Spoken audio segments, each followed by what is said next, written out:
April 28, 1986. Mikhail Gorbachev sat in his office in the Kremlin, his face pale with anger and disbelief as he read the latest reports from Chernobyl.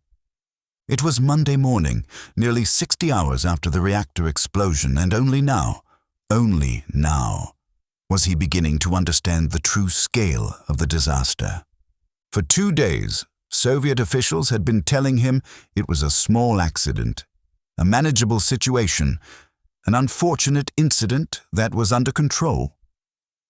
The initial reports on Saturday morning, April 26th, had described a fire at the Chernobyl nuclear power plant, some damage to the reactor building, but nothing catastrophic.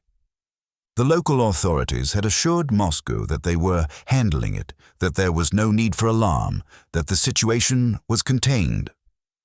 Gorbachev had believed them.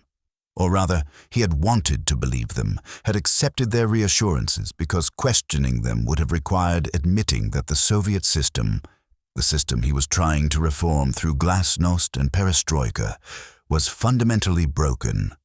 But now, on Monday morning, Swedish scientists were detecting massive radiation levels across Scandinavia. Western media were reporting a major nuclear disaster in the Soviet Union. Satellite images were showing the destroyed reactor building. And finally, Soviet officials were admitting that this was not a small accident, but a catastrophic disaster that threatened millions of people.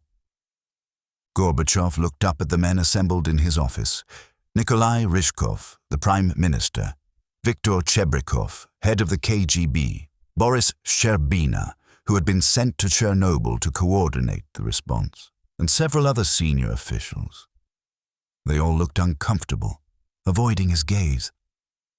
2 days, Gorbachev said, his voice dangerously quiet.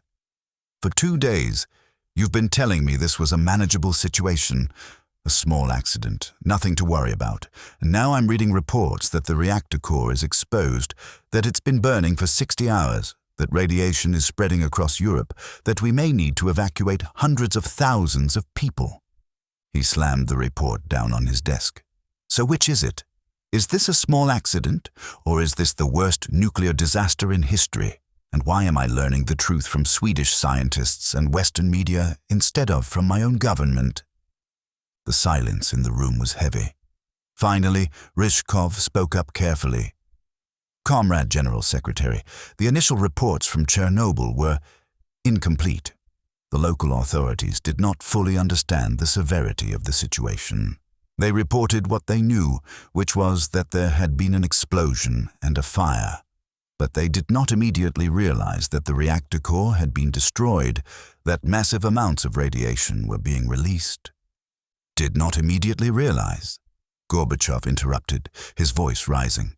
The reactor exploded on Saturday morning. It is now Monday.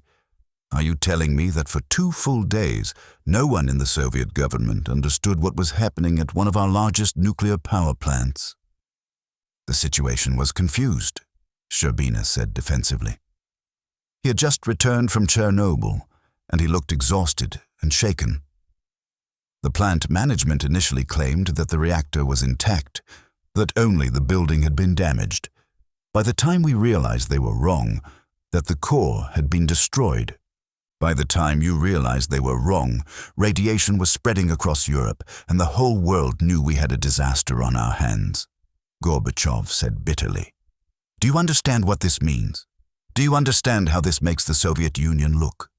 We have a catastrophic nuclear accident, and we say nothing. We say nothing while radiation spreads across our own territory, across our neighbors, across Europe. We say nothing while our own citizens are being exposed to deadly radiation. We say nothing until Western scientists force us to admit what's happening. He stood up and walked to the window, looking out over Moscow. The city looked peaceful, normal, as if nothing was wrong. But 130 kilometers to the north, in Ukraine, a nuclear reactor was burning out of control, spewing radiation into the atmosphere, threatening millions of people. This is exactly what glasnost was supposed to prevent, Gorbachev said, not turning around. Openness, transparency, honesty about our problems so we can solve them, and instead we have lies, cover-ups, bureaucrats protecting themselves instead of protecting the people. He turned back to face his officials. Tell me the truth now. All of it. How bad is this disaster? What are we dealing with? Szczerbina consulted his notes, his hands shaking slightly. Comrade General Secretary, the situation is extremely serious. The explosion destroyed the reactor core and blew off the roof of the reactor building. The core is exposed and has been burning for 60 hours, releasing massive amounts of radioactive material into the atmosphere. The radiation levels in the immediate area are lethal. Anyone exposed for more than a few minutes will die. How many people have been exposed? Gorbachev asked. We don't know exactly, Szczerbina admitted. The plant workers, the firefighters who responded to the initial fire, some residents of Pripyat, the city nearest to the plant. We've begun evacuating Pripyat, but it took us nearly 40 hours to start the evacuation. 40 hours during which 50,000 people were breathing radioactive air, drinking contaminated water, going about their normal lives, while radiation levels were hundreds of times above safe limits. Gorbachev closed his eyes briefly, absorbing this information. 50,000 people exposed to high levels of radiation for nearly 2 days because no one had ordered an evacuation, because local authorities had been more concerned with avoiding panic than protecting people. Why wasn't Pripyat evacuated immediately? Gorbachev asked. Why did it take 40 hours? Another uncomfortable silence. Then Ryzhkov said, the local authorities were reluctant to order an evacuation without approval from Moscow. And Moscow, we did not understand the severity of the situation. The initial reports suggested the radiation levels were elevated, but not immediately life-threatening. By the time we realized how serious it was, 50,000 people had been exposed, Gorbachev said flatly, including children, including pregnant women, people who trusted their government to protect them, to tell them the truth, to warn them when they were in danger. He sat back down at his desk, suddenly looking older than his 55 years. What else? What other consequences are we facing? Chebrikov, the KGB chief, spoke up. Comrade General Secretary, the international consequences are severe. Sweden has detected our radiation and has gone public with it. Other European countries are demanding information. The Western media is full of stories about Soviet incompetence and cover-up. Our credibility is being destroyed. Our credibility, Gorbachev repeated bitterly. We've spent a year talking about glasnost, about openness and transparency, about building trust with the West, and now we have a nuclear disaster that we tried to hide, that we only admitted when Western scientists forced our hand. How do you think that affects our credibility? No one answered. And domestically, Gorbachev asked, what are our own people being told? TASS issued a brief statement this morning acknowledging an accident at Chernobyl, Ryzhkov said. We've said that measures are being taken to eliminate the consequences, that assistance is being provided to those affected. We've tried to minimize panic. Minimize panic, Gorbachev interrupted. By lying to people about the danger they're facing, by not warning them to stay indoors, not to drink the water, not to let their children play outside, by pretending this is a small accident when it's actually a catastrophic disaster. He leaned forward, his voice intense. Don't you understand? This is exactly the kind of Soviet behavior that I'm trying to change. The instinct to hide problems, to lie to the people, to protect the bureaucracy instead of protecting citizens. This is what's wrong with our system, and Chernobyl has exposed it for the whole world to see. Szczerbina said carefully, Comrade General Secretary, we are taking measures now. We've evacuated Pripyat. We're preparing to evacuate a wider zone around the plant. We're mobilizing thousands of workers to contain the disaster, to put out the reactor fire, to prevent further radiation release, to begin clean-up. We're doing everything possible." "Everything possible would have been to prevent this disaster in the first place," Gorbachev said. "Or failing that, to respond immediately and honestly when it happened. Instead, we have 2 days of lies and confusion and bureaucratic self-protection, and now we're facing a disaster that could affect millions of people." He picked up another report from his desk. "I'm reading that the reactor had design flaws, that the operators violated safety procedures, that there were warnings about problems at this type of reactor that were ignored." "Is this true?" The officials exchanged uncomfortable glances. Finally, one of the technical advisors spoke up. "Comrade General Secretary, the RBMK reactor design does have certain characteristics that require careful operation. And there were some concerns raised about safety procedures, but these reactors have been operating successfully for years. Until one of them exploded and destroyed an entire city and contaminated half of Europe," Gorbachev said. "Don't minimize this. Don't make excuses. I want to know the truth. Could this disaster have been prevented?" "Yes," the technical advisor said quietly. "If the design flaws had been addressed, if the safety procedures had been followed, if the operators had been better trained, if the management had prioritized safety over production targets, yes, it could have been prevented." Gorbachev sat back in his chair, his expression one of profound frustration and anger. "So we built dangerous reactors. We ignored safety concerns. We pressured operators to meet production targets regardless of risk. And when disaster struck, we lied about it and tried to cover it up. This is the Soviet system in miniature. This is everything that's wrong with how we do things." He looked around at his officials. "And now we have to deal with the consequences, not just the immediate consequences of the disaster, the radiation, the evacuations, the cleanup, but the long-term consequences for the Soviet Union's credibility, for glasnost, for our relationship with the West, for our own people's trust in their government." Ryzhkov said, "Comrade General Secretary, we can still manage this situation. We can mobilize resources.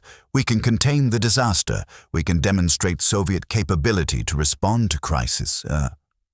By throwing thousands of people into a radiation zone to clean up a mess that should never have happened?" Gorbachev asked. "By ordering soldiers and workers to expose themselves to lethal radiation because we don't have the technology or the planning to deal with this any other way." He stood up again, too agitated to sit still. "Do you know what the worst part of this is? It's not just the disaster itself, as terrible as that is. It's what it reveals about our system, about how we prioritize appearance over reality, how we hide problems instead of solving them, how we sacrifice people to protect bureaucrats. I've been trying to reform this system," Gorbachev continued, his voice passionate now. "I've been trying to introduce glasnost and perestroika to make the Soviet Union more open, more efficient, more responsive to people's needs. And Chernobyl shows me exactly how hard that's going to be. Because the instincts that created this disaster, the lying, the cover-up, the prioritizing of bureaucratic self-protection over public safety, those instincts are embedded in every level of our system." He walked back to his desk and picked up the phone. "Get me the television and radio directors. I'm going to address the nation tonight. The Soviet people deserve to hear the truth about what's happening, even if it took us 2 days to start telling it." After he hung up, Gorbachev turned back to his officials. "Here's what we're going to do. First, we're going to be honest, finally, about the scale of this disaster. No more minimizing, no more cover-up. The Soviet people and the international community deserve to know what's happening. Second, we're going to mobilize every resource we have to contain this disaster. I don't care about the cost. I don't care about the political consequences. We're going to do whatever it takes to prevent further radiation release, to protect people, to clean up the contamination. Third, we're going to investigate how this happened, and I don't want a whitewash. I want to know about the design flaws, the safety violations, the management failures, everything that contributed to this disaster. And people who are responsible are going to be held accountable." "And fourth," Gorbachev said, his voice hard. "We're going to learn from this. We're going to use Chernobyl as an example of everything that's wrong with the old Soviet way of doing things, and we're going to change. More transparency, more accountability, more honesty about our problems."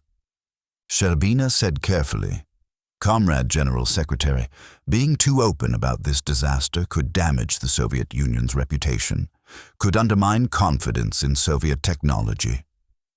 "Our reputation is already damaged," Gorbachev interrupted. "Trying to hide this disaster for 2 days has damaged it far more than honesty would have. And as for confidence in Soviet technology, maybe people should have less confidence in technology that's poorly designed, poorly operated, and poorly regulated." He looked around at the assembled officials.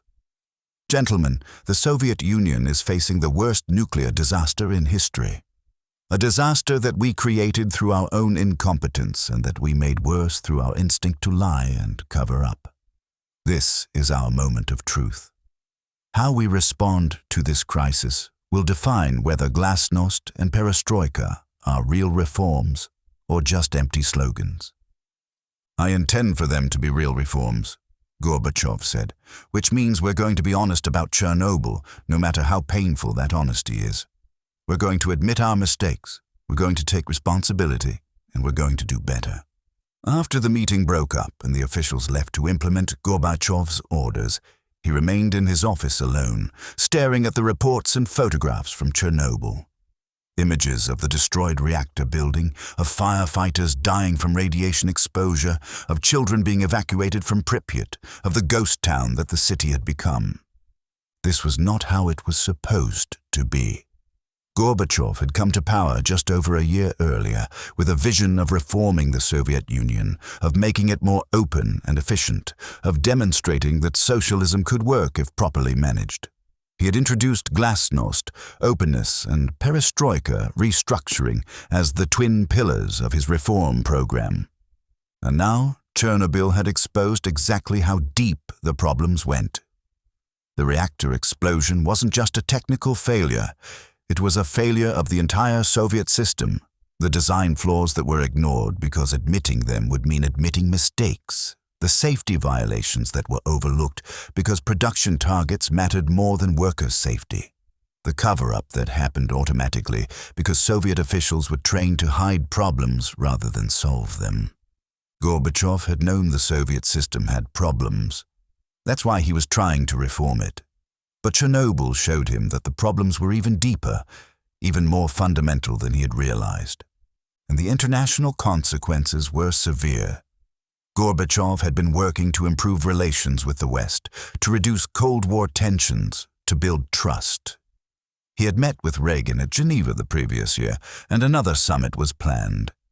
He had been trying to present the Soviet Union as a responsible, modern nation that could be a reliable partner.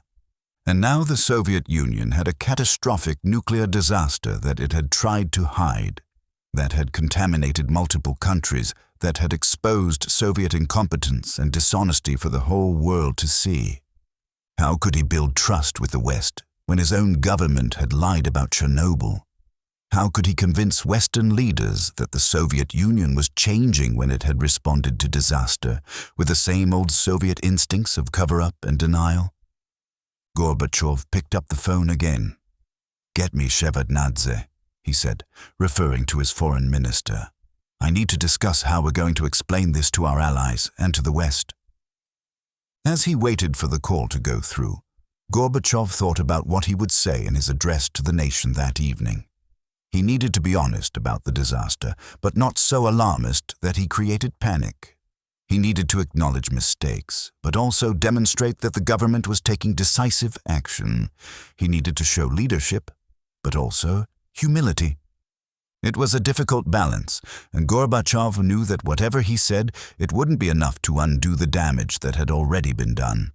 To people's health, to the environment, to the Soviet Union's credibility. But he had to try.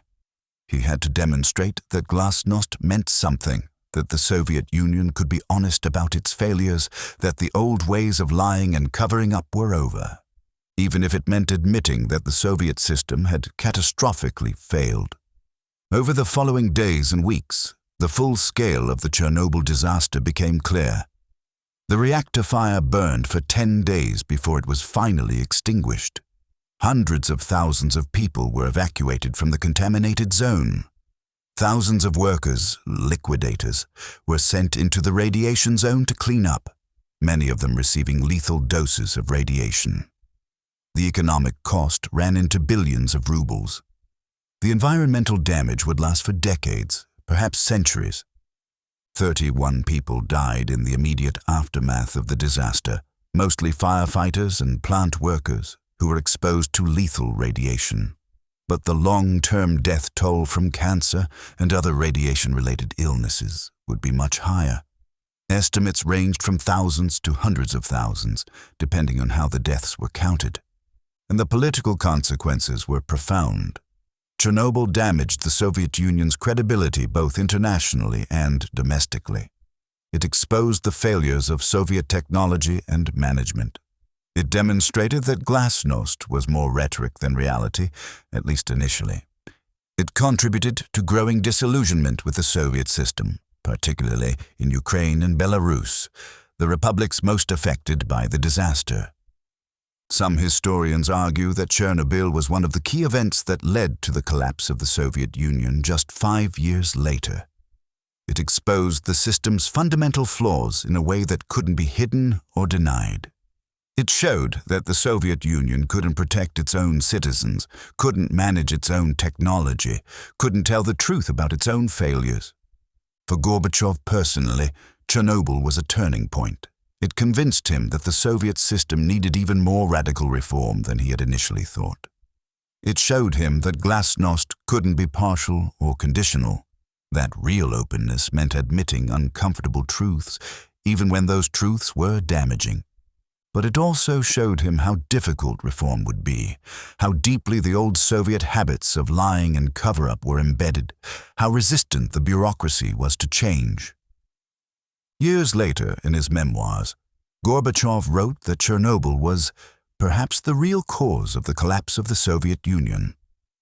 It was the moment when the system's failures became undeniable, when the gap between Soviet propaganda and Soviet reality became too large to ignore. But on April the 28th, 1986, sitting in his office in the Kremlin and learning that the small accident at Chernobyl was actually a catastrophic disaster that threatened millions of people, Gorbachev had said, to his officials, to himself, in the privacy of his own thoughts, "They lied to me. For 2 days, they lied to me about what was happening at Chernobyl. They told me it was a small accident, a manageable situation, nothing to worry about. And I believed them because I wanted to believe them, because questioning them would mean admitting that the Soviet system is fundamentally broken. But now I know the truth. This is not a small accident. This is a catastrophic disaster. A disaster that we created through incompetence and made worse through dishonesty.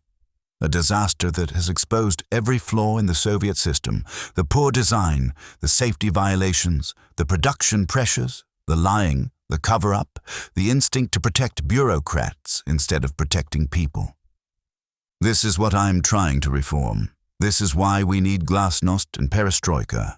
Because a system that responds to nuclear disaster by lying about it, by hiding it, by exposing its own citizens to deadly radiation rather than admitting there's a problem. That system is broken. Fundamentally, irredeemably broken. And now the whole world can see it. The radiation spreading across Europe, the destroyed reactor, the evacuated cities, the dying firefighters, all of it visible, undeniable, impossible to hide or minimize. Chernobyl has destroyed our credibility. It has exposed our incompetence. It has shown the world that Soviet technology is dangerous, that Soviet management is incompetent, that Soviet government lies to its own people. And the worst part is that they're right. We do lie. We do prioritize appearance over reality. We do sacrifice people to protect the system. I've been trying to change that. But Chernobyl shows me how deep the problem goes, how hard it will be to change, how much resistance there is to honesty and openness. This disaster is going to define my leadership. how I respond to it, how honest I am about it, whether I use it as an opportunity for real reform or just another crisis to be managed. That will determine whether glasnost means anything, or whether it's just empty propaganda. I have to be honest. I have to tell the truth even when it's painful, even when it makes the Soviet Union look bad. Because the alternative, more lying, more cover-up, more pretending everything is fine, that's what created this disaster in the first place. Chernobyl went from a small accident to a global disaster because we lied about it, because we hid it, because we were more concerned with protecting the system than protecting people. I will not make that mistake again. Whatever the cost, whatever the political consequences, I will tell the truth about Chernobyl. Even if that truth destroys the Soviet Union's credibility, even if it undermines confidence in our system, even if it accelerates the collapse that I'm trying to prevent through reform. Because the truth matters more than propaganda, people matter more than the system, and honesty, however painful, is better than the lies that created this disaster. That was what Mikhail Gorbachev said when Chernobyl went from small accident to global disaster. Not publicly, not in his television address, not in any official statement, but privately, in his heart, in the moment when he realized that his government had lied to him, that the Soviet system had catastrophically failed, and that everything he was trying to achieve through glasnost and perestroika had just become infinitely more difficult. He had believed in reform, he had believed the system could be fixed, and Chernobyl had shown him just how broken it really was.